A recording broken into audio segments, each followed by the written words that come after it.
অজু শিখছি 48 বছর বয়সে। বলবেন যে তার আগে কেউ অজু ছাড়া নামাজ পড়ছেন? না, তার আগে হানাফি অজু করছি আমি, মানে আমাদের দেশে যেটা চলে। আপনাদেরকে অনেককে বলছি আগে।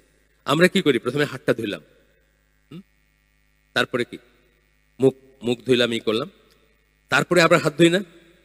এই সেকেন্ড টাইম হাত ধোয়ার সময় আমরা কিন্তু খেয়াল করে বা পয়েন্ট বানায়া এই জায়গাটা ধুই না আর। এখন প্রথম যে হাতটা ধুইছেন ওটা কিন্তু আপনার হাত ধোয়ার কাজ না, তারতিব অর্ডারগুলো ঠিক রাখতে হবে না?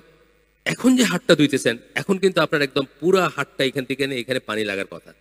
এটা আমি 48 বছর বয়সে শিখছি, 38 বছর বয়সে আমি হজ করছি। কিন্তু যখনই শিখছি তখনই আমি কারেক্ট করে নিছি নিজেকে।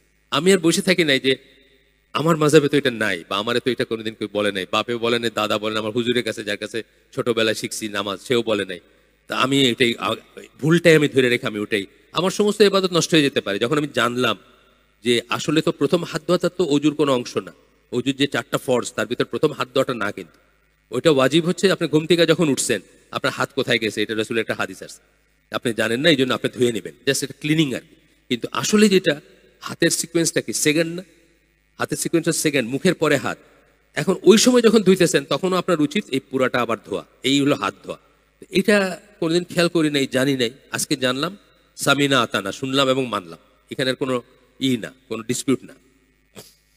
আচ্ছা, এইটা বললাম আর কি, যে constant reviewing and ongoing correction, নিজের ভিতরে তাকায় দেখবো। ঠিক আমার তো জয়লাভ করার দরকার নাই, কারোর সাথে তর্কে জিতার দরকার নাই, কোনো গোষ্ঠীর চেয়ে বড় হওয়ার দরকার নাই, কারোর সাথে জিন্দাবাদে জিতার দরকার নেই, আমার দরকার হলে জান্নাতে যাওয়া।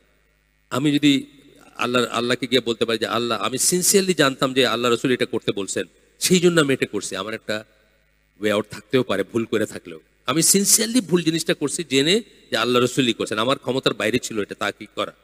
কিন্তু আমি যদি গিয়ে বলি যে মিস্টার এক্স মিস্টার ওয়াই উনি আমার বলছেন দেখে আমি এটা সারা জীবন করে গেছি, আর দেখলাম যে আমার ইবাদত হলো না, এটা কোনো কিছু হইব? এটা কোথাও যাবে?